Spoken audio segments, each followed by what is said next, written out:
Good afternoon, class. So before we start, let's have first a prayer. Miss Arangues, please lead the prayer.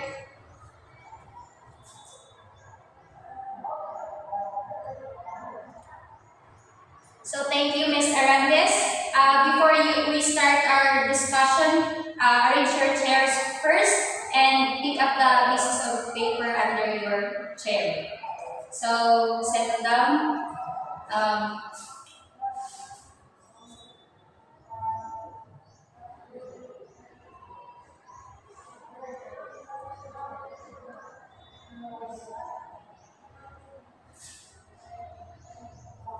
Now let's continue with chapter 8, teaching different topics. So here's the objectives of the remaining subtopics. The learner should be able to differentiate between theoretical and experimental probability. Second, calculate probabilities and relative frequencies in various scenarios. Third is identify meaningful statistical questions and conduct simple investigations. But before that, we'll have an activity first.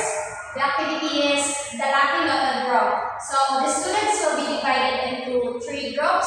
Each group will select 3 numbers from 1 to 10 they believe will be drawn. So the teacher will randomly draw 3 numbers from the container without replacement. So if a group chooses numbers match the drawn numbers in any order, they earn points. So pag isa na number ang magabunot sa napili nyo na number, your bet will be times 1, and then pag 2, your bet will be double, and then pag 3, your bet will be triple.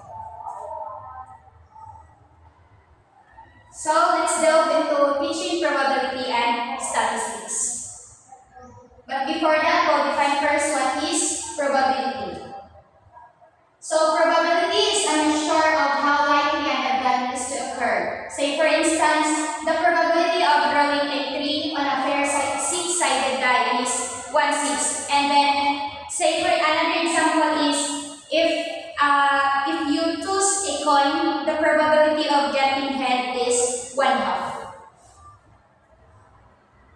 So now let's proceed to theoretical versus experimental probability. So theoretical probability, what is expected to happen based on equally likely outcomes or the likelihood of an outcome. And then experimental probability, what actually happens when trials are conducted. So sa experimental probability, kung ano talaga ang magalabas during the trials. So pupils must trust theoretical probability based on equally likely outcomes. They also need to understand that experiments provide estimates of theoretical probability by their relative frequencies. Relative frequency approaches theoretical probability as the number of trials increases, demonstrating the link between theory and experiment. So students must distinguish between theoretical probability or what is expected to happen in the trials and sa experimental probability na what is really happen during the trial. And then as the number of trials increases, the relative frequency or the experimental probability approaches its theoretical probability. So there are common misconceptions and probability. Some pupils believe certain outcomes, example rolling a 6 on a die, are less likely than others, according to Amir and Williams, 1994. Others assume random events should look random, though theory states that any specific outcome is equally probable, according to Shaughnessy, 1992. Say for example, sa first na other students believe that if mag-roll ka og die pag magalabas na ang 6, others believe that it might occur again and again, and other students might believe that if magalabas na siya, di na siya mag-occur again. So, but sa probability of rolling a die, any specific number has an equal chance or any specific number is probable to occur.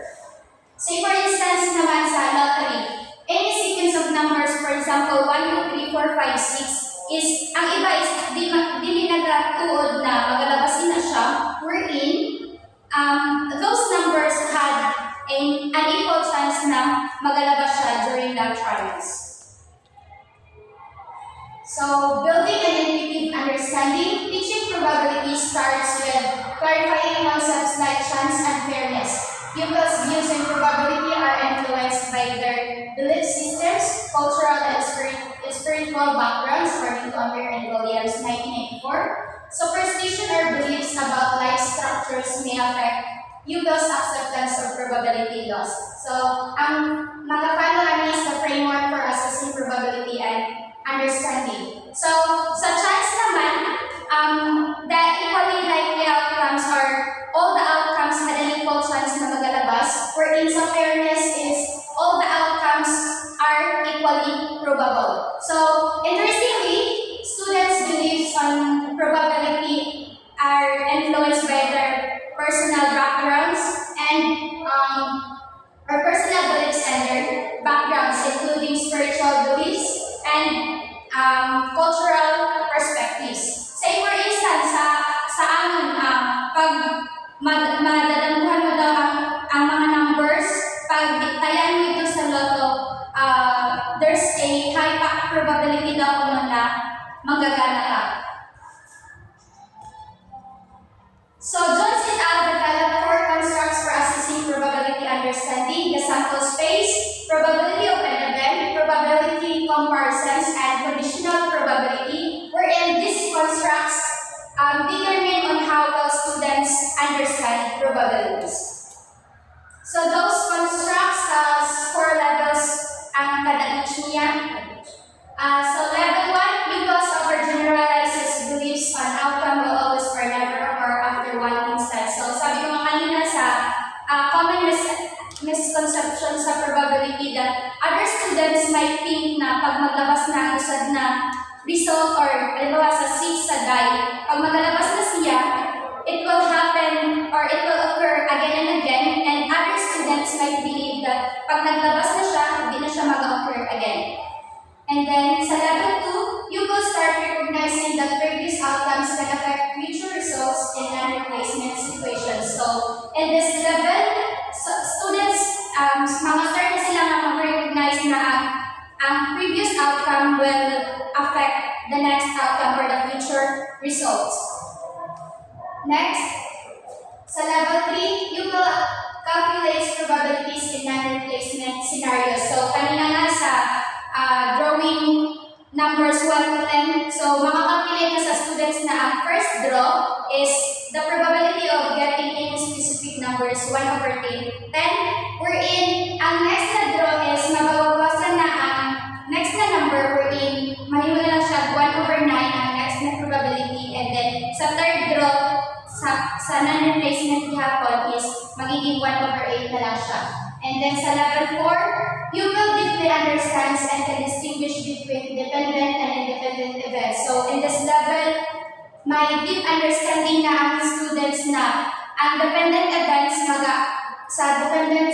dependent events na ang previous event is mag-affect siya sa future events, wherein sa independent events naman is ang previous event won't affect the next event. So, relevance to the framework, although less known than the binary levels in geometry, this framework effectively describes pupils' progression in understanding probability concepts. So, even though hindi masyadong kilala ang Jones et al. Framework, it helps gihapon sa students na ma-describe nila ang progression sa ilang understanding sa probability concepts. So now, let's proceed to statistics. Let's define first what is statistics.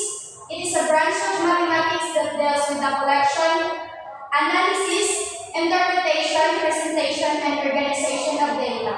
It is used to make sense of data by identifying patterns, trends, and relationships. So, say for instance, sa klase mo, magkakanda ka, what is the average height of your students? So, you are collecting the data of your students, and then in that data, gina-interpret mo siya. I-interpret mo siya. The first curricular nature of statistics. Statistics skills are used in various subjects such as data presentation in geography,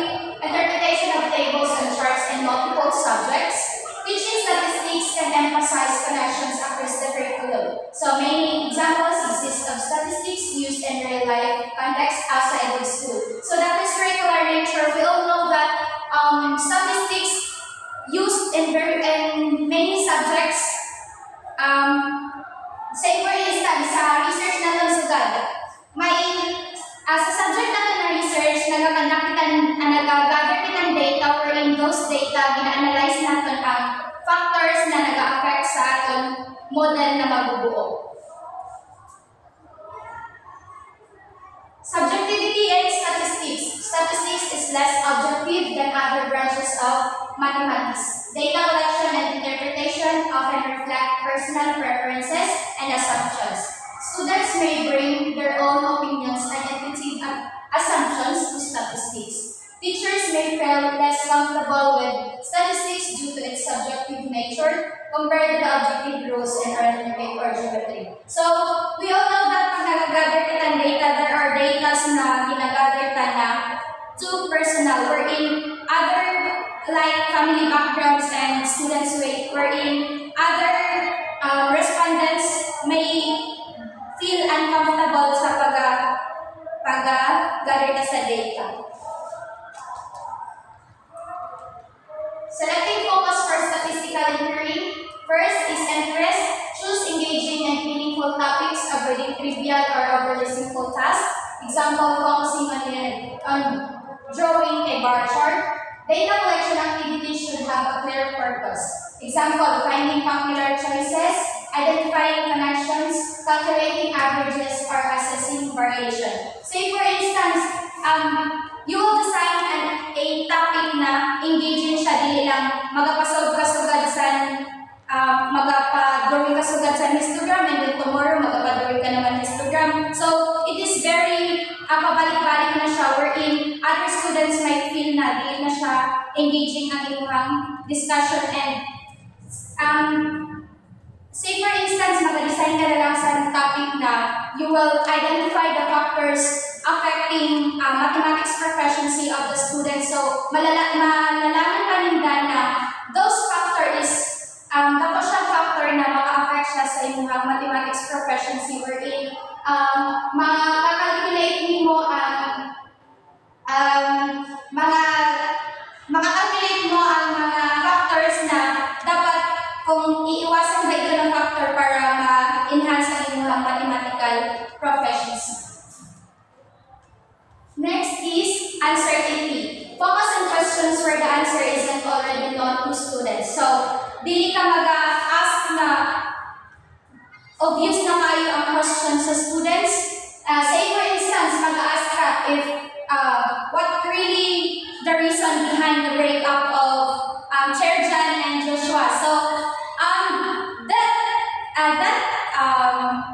that question of you, well, other students know the reason behind those breakup. So, or their followers, but those students na hindi sila kilala, so maybe they will wonder what's the reason behind talaga sa breakup ninda. So, another example is you will ask your students kung ano ang famous football team in the world. So, maybe those students na fans sa football, maybe they know the correct answer, but those students na walang pakialam sa football, so maybe they don't know the real answer, and then mag-wonder pa sinda or mag-search pa sinda para sa correct answer.